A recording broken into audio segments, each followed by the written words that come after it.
అందరికీ ముందుగా happy new year అండి. నేనైతే స్పెషల్‌గా దానికోసం అయితే పాయసం అయితే ప్రిపేర్ చేస్తున్నానండి.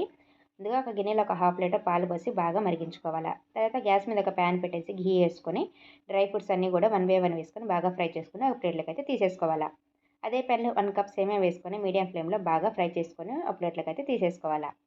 కడాయిలో కొంచెం ఘీ ఏసుకొని 1 గ్లాస్ అయితే వాటర్ అయితే యాడ్ చేసుకోండి. ఇక్కడ పెద్ద గ్లాస్ తీసుకున్నాను నేను.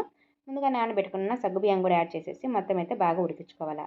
ఫ్రై చేసుకున్న ఇక్కడ సేమియా కూడా వేసేసి మొత్తం అయితే మీడియం ఫ్లేమ్‌లో పెట్టి బాగా ఉడికించుకోవాలా. మనకి సేమియా కూడా బాగా కుక్ అయిపోయింది కదా!